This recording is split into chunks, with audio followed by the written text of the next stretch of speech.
Welcome everyone, we are the Grin Brothers. And you probably should have saved before I started the episode, but okay. It's fine, I'll save her. It takes like 10 seconds. So, can you think of anything that Kingdom Hearts 3 does better of its own? I both like and dislike form changes. It makes the Keyblades feel a lot more different, but... Oh yes, I think that's an improvement to Kingdom Hearts 2 in a sense, because they did have the form changes back then. But the only one that felt exceptionally different was the Rage form. Yeah. Rage form's a bit weird. Kind of annoying, I can't turn that off. I think it also gives a lot more uniqueness to each of the Keyblades. Yeah. Because a lot of the times they were just stat upgrades that you might as well go, with whichever one has bigger number. Yeah. Now there's a reason to go with the older ones. Like, I'll probably be using from what I hear, the Toy Story one for a long time because it's a physical-oriented Keyblade. And you can, upgrade? Meanwhile, you're probably better off sticking to Rapunzel's Keyblade. I've stuck with that so far. Over Frozen's. Yeah. Rapunzel's is really good. Happy Ever After, I believe they call it. And I have situations where it's better for me to use, like against the Demon Tower, where I couldn't hit the enemies properly and they were hitting me a lot. It was better for me to use Hercules' Keyblade, so I could ride Pegasus and just, without taking any damage, get some free shots off. Even though for me, because I am a warrior, casting Thunder doesn't do much damage. But the one from the book is really good. The book, 100 Acres Woods. Yeah. Oh, you got to that already then? Yeah, you can go there after... they started attacking each other. After you do one of the second set of worlds. Ah, okay. See, I accidentally entered it after doing... Apparently it's optional though, but I assume if you don't do it, you won't get the good ending. Yeah. If I recall correctly... If you count the board game in Kingdom Hearts Birth by Sleep, 100 Acres Woods and Hercules Colosseum, Olympus Colosseum, are the two worlds which have been the two Disney Hercules and Winnie the Pooh are the two Disney series representing every Kingdom Hearts game. Huh. Again, only if you count the Winnie the Pooh board game in Birth by Sleep, but yeah, it was the only one which had exclusive, Disney characters to it. That was a weird feature that was part of Birth by Sleep. Yeah. What was the purpose in that again? I got you a lot of the synthesis items and such. And it was more for multiplayer if you wanted to play with others. That's also why they had the arena. So you could play with others. Yeah. I always find it weird when the handhelds have more multiplayer features than console games. Yeah. Particularly, again, maybe because I do agree with Nintendo's philosophy that a handheld is a more personal experience devoted to a single person. It is. And that games should be more single-player focused when. But then again, the whole Pokemon series, with its emphasis on trading and interacting with other people. I guess because the idea is you can take it to other people. But, online's better on a home console than a handheld. And yet, I'd far rather, obviously do the sofa multiplayer. Yeah. Oh. Whereas multiplayer on a handheld just seems rather irritating, because instead of looking to the screen together, you're looking at your own separate screens.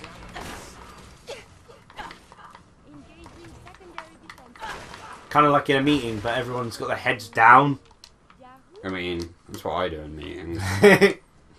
You think I'm going to look you in the eyes when you tell me what to do? Of course not.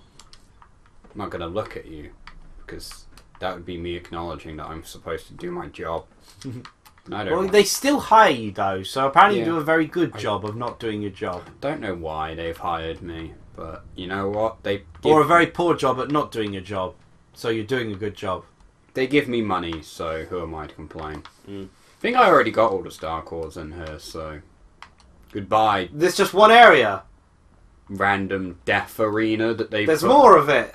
There's more areas, yeah. Of this thing. This place is dumb and I hate it. Oh god, this recording session is taking forever. Well, to be fair, we did spend 20 minutes walking. And then another 5 minutes walking. We've spent a lot of time just walking. These are the easy ones to find, though. Mm.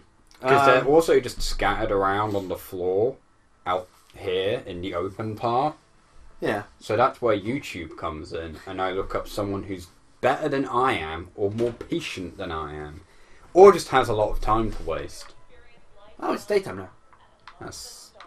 That happens. Yeah, it's like, the more I try to talk about Kingdom Hearts 3, the more I feel like I'm complaining about it, despite how I do think it's a good game. You complain a lot, though. But, again, it's purely because I felt the other, all the good things are stuff that's already just kind of part of the series. Like, the combat's great. It feels really nice and everything. That's the thing, it was just a good game. It didn't really need much changes. Yeah. If anything, they've added too much. Yeah, because they tried to add basically all the features from the previous games. But apparently a lot of people have, from what I can gather from the internet, people have been disliking this one. Or at least not enjoying it like they have the others. I think that's purely the weight. And I don't know. Expectations were raised too high. Yeah, I've enjoyed it.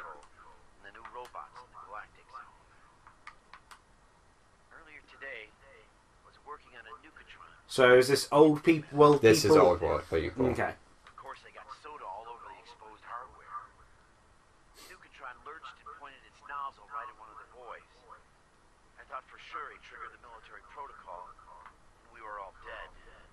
Why would there be a military protocol? Shouldn't that have been removed from it when in making the robots? Find out. It shut down the Nuka-Tron itself. Because it's a reprogrammed Protectron. So it was designed in a way in preparation if this place ever got attacked. The star controls the real deal. Thank you, Falcone, for having some common sense. And I really think that armed robots in a kid's theme park is a bad idea. Gee whiz.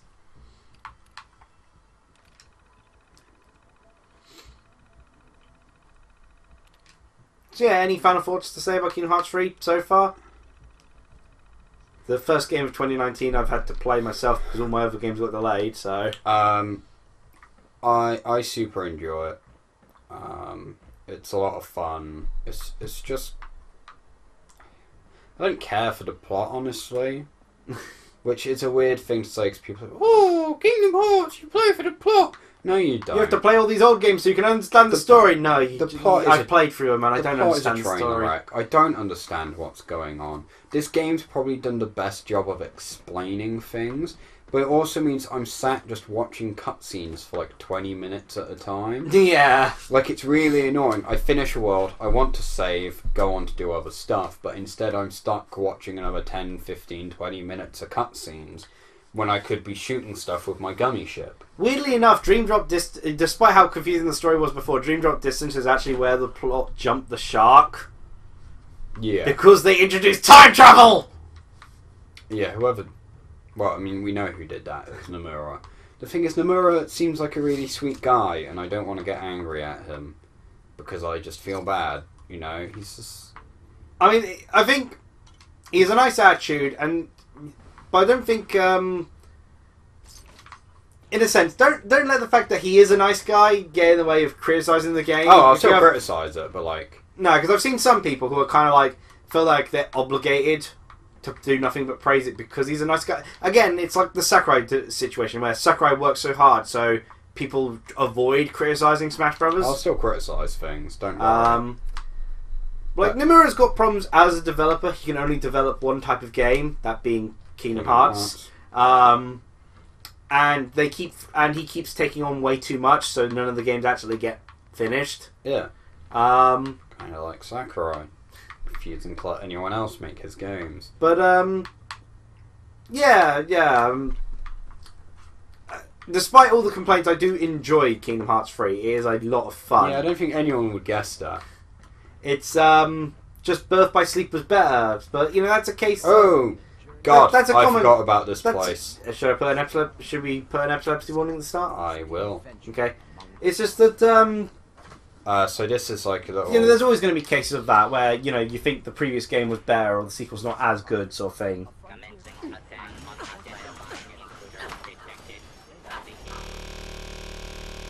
Well, game crashed. Maybe, hold on, let's give it a moment. That is not the noise a console should.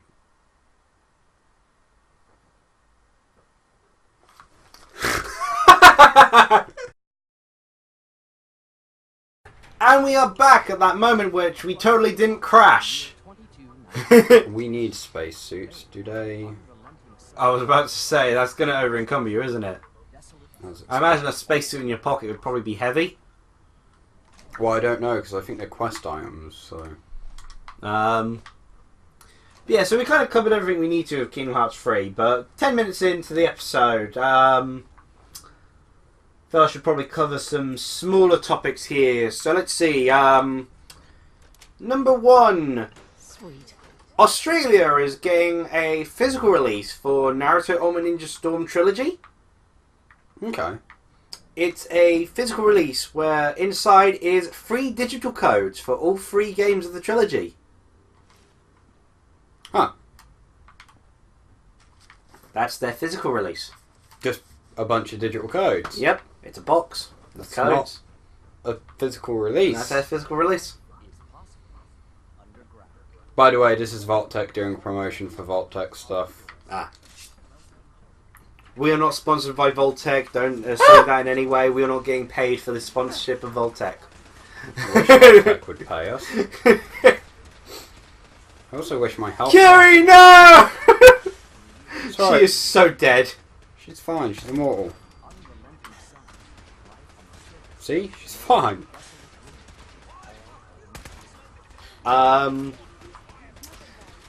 Similar sort of thing, or kind of similar.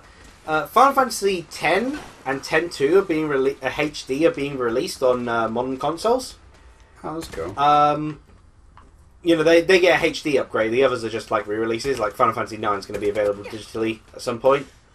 I was considering getting it for Switch, but then I realised that whilst I would enjoy the aspect of being able to play it handheld, in terms of actually playing a system, you know, the feel of the controller and the system, I'd probably actually prefer playing on the Xbox One. Fair. So I'm not sure where I'll go with, whether I'd want to play Final Fantasy IX whilst in the bath or not. To be honest... or whether I'd play for the comfort of the controller instead. Crystal Chronicles should be coming out this year, so... That I'm getting for Switch, definitely, because it's not coming out on Xbox One to my knowledge, so... And the Switch makes the most sense and being able to play that game. we might get physical. Yeah, hopefully. It's only North America that are getting digital only, as far as we are aware. Which, speaking of that country thing, in Japan, Final Fantasy X and X-2 are being released on a single Switch cartridge. Okay. Everywhere else, the X2 is a digital code bundled with the Final Fantasy X HD Is that like cartridge. a storage thing? Because of... Well, it shouldn't make any sense for America, because the only other language they have to include, they tend to include is French for the Canadians. Damn Canadians. Like, that wouldn't be enough to take up the space, and... I don't know, it's an entire language. It's 2 PS2 games! Yeah. That's not going to take up that much room! Yeah, the spacesuits don't weigh anything because they're quest items. Also, what's the point in this claustrophobic ass room? It genuinely started to set me off a little. And I'm playing it. Don't say that, Raph. That sounds like a trigger warning. I was going to say, I could say the word triggered if you'd rather. No, that's the thing. That's kind of... Do you want it sounded too much like that. Do you want me to be triggered, Liam? No, do not. Do not go there. Well, what else am I supposed to say? Because it just genuinely set... It makes you feel claustrophobic. Yeah, but that's words. Like, a long set of words. I love watching them just kind of... Let's see here. Other things to mention. I don't watch Young Justice, but the little snippets of it have been popping up. Have you seen the Black on my Lightning YouTube? one? I've been popping up on my YouTube. That's become a meme. I'm not sure what I've seen things about Black Lightning, but I'm not sure of a specific scene you're referring to. Okay. But there's an episode of Young Justice, which might as well just be described here. We're going to make you feel incredibly sad for Beast Boy episode. Why do they always bully Beast Boy? Why Well, can't Beast Boy just be happy? Like, it starts off, with a scene where he puts on VR goggles. And he gets trapped in them. And, like, the first thing, it's like a scene, and he can't tell reality apart from the game at this point, because he's kind of gone lost in it. Yeah. But, like, the start scene is like a Star Trek situation, and all the characters of his crew are people who've died in Young Justice. Wow. And one by one they get killed off. And Wally, Kid Flash, is there on the sort of like Kid Command, and he talks to Beast Boy, like, oh boy, this isn't looking bad. Everyone else has died.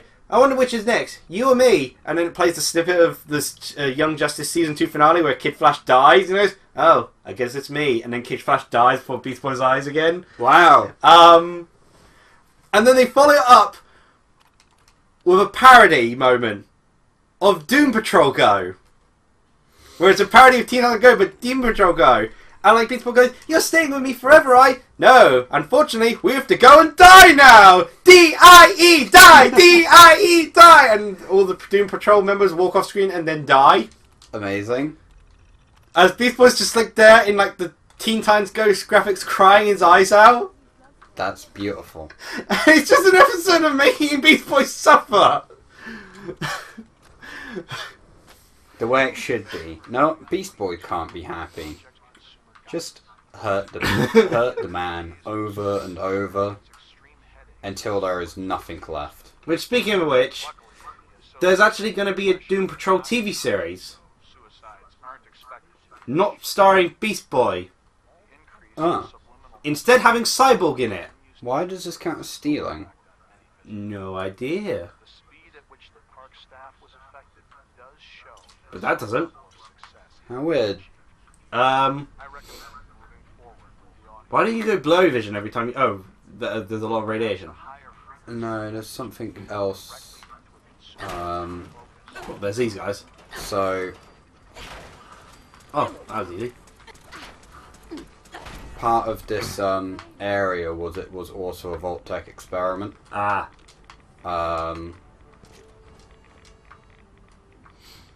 The radiation probably doesn't help. But it was, what is it? Subliminal messaging. Ah, okay. And they wanted to see the effect and how quickly it would affect, like, park guests and employees and stuff. Surprise, surprise, people went crazy. But yeah, the Doom Patrol TV series. It was teased that it's spinning off from the much beloved Titans. Oh. But of course, Beast Boy was in Titans, so they had Doom Patrol get mentioned and appear in Titans. It was all set up to also have a Doom Patrol TV series. Of course, the problem there is it's connected to Titans, which, to my knowledge, wasn't received too well. I'm inclined to believe you. In any case, we're like 20 minutes in. Are we?